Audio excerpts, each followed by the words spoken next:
Now, Revelation chapter 17, verse 9. And here is the mind which has wisdom. Listen to this. The seven heads are seven mountains. Mountains towers above the valley. The mountains symbolize the rich nations, and the valley symbolize the poorest nations, on which the woman sits.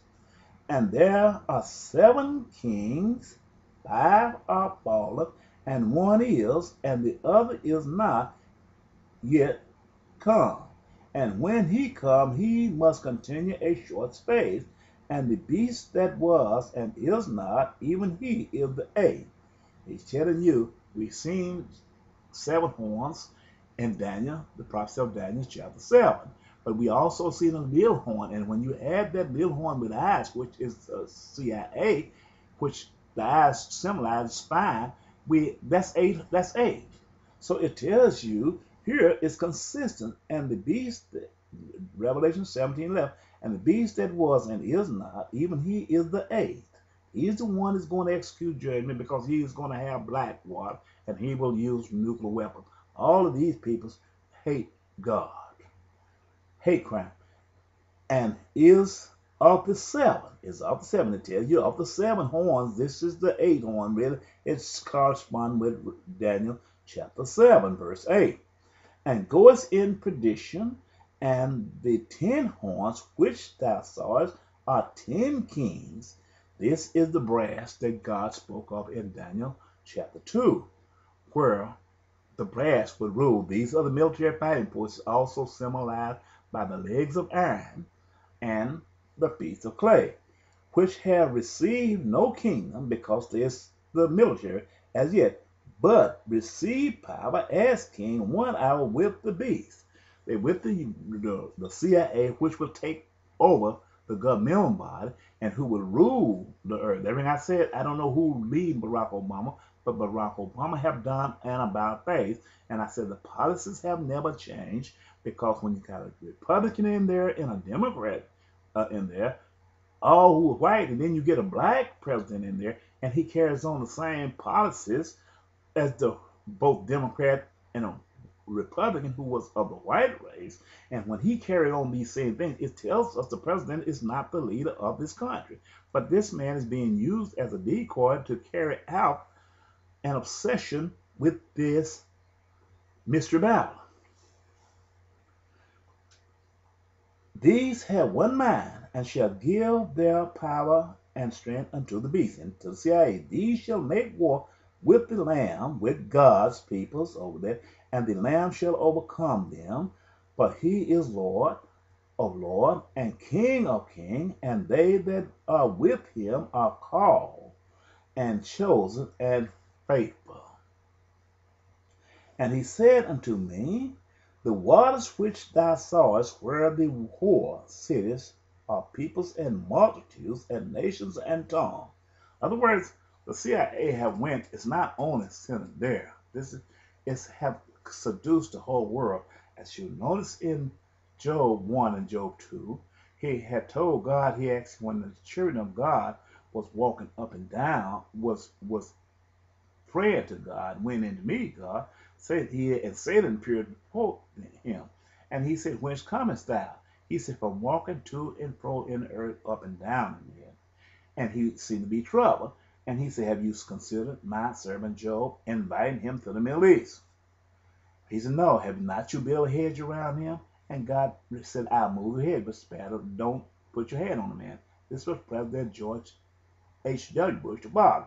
But the second Job 2, when the son came in there and asked God, with the sons of men appeared in the kingdom of God, and he said, you take the hedge around him.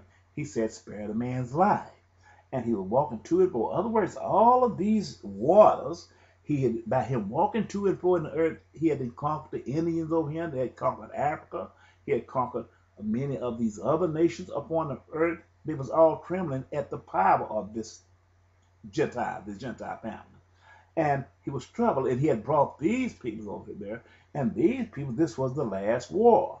And when he gets there, he said, and the 10 horns which thou sawest, he said, these are peoples and nations. These were the one he had walked, conquered already. And he's going to the middle. And the 10 horns which thou sawest upon the beast, these shall hate the whore, and shall make her desolated and naked, and shall eat her flesh, and burn her with fire.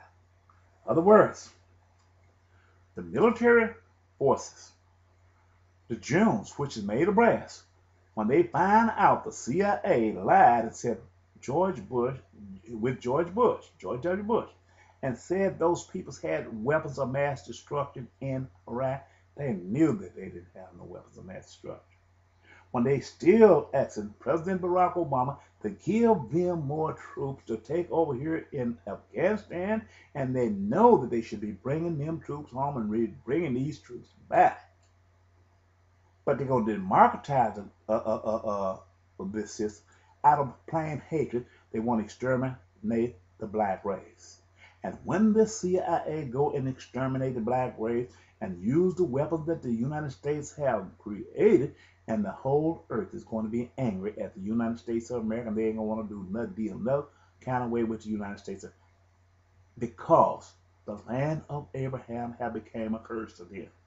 The war that's dragging on at Afghanistan is allowing this man. He keep hiding his dirty cloth in his closet when he don't want to show how he abused those people over there. And Barack Obama agreed with him that they didn't seen too much. It don't need to be revealed, but yet he see this here, and he continues to send people over there to slay those people. This is where God is saying, hey, straighten up there saying there is no God, and I showed you all through this process, there is no way that a man in his right mind could stand before you and say there is no God. And this Bible is consistent the way it is. I broke it down, and I've taken this here apart, and I've showed you the vast difference here. And there's a lot more to show, but I'm not going to be able to show this right now. Now, for God has, verse 17, Revelation 17:7, but God has put it on in their heart to fulfill his will and to agree and give his kingdom unto the beast. And it says, go to verse 18, and the woman which thou sawest is that great city which raged over the kings of the earth, the CIA. Now, they are the strategists for wars. All they did was study war. December, I had a vision, December 30, December of 2001, before I was forced back out of, well, when the hit was put on me, also in Danville, Illinois.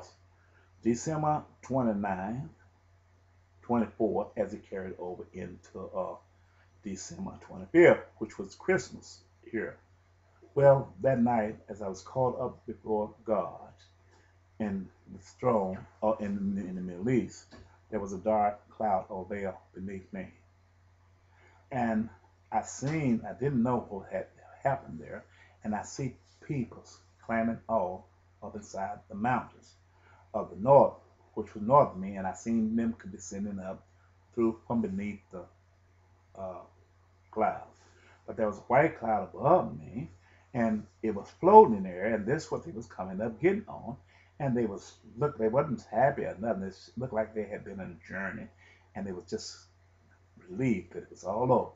But those who had all those pearls, nickel, diamonds, and everything they had, the rich people, I guess, was climbing up on the side of the mountain, ripping their clothes and raiments and everything off them, throwing them down the side of the mountain, and they was crying, had their arms stretched up toward the heaven, crying, take me. And as I became trouble, I asked, and I was caught up above the veil that was beneath me, asked God, who is these that's descending up on the cloud, and who is these upon the mountain? And a voice came from heaven and spoke to me and said, the one you see up on the side of the mountains are those, the ones like doves, are the oppressor. And he said, the one that's sitting up on the white cloud are the oppressed. He let me know the ones that was down on the mountain was the one that had taken on a law of democracy, and the ones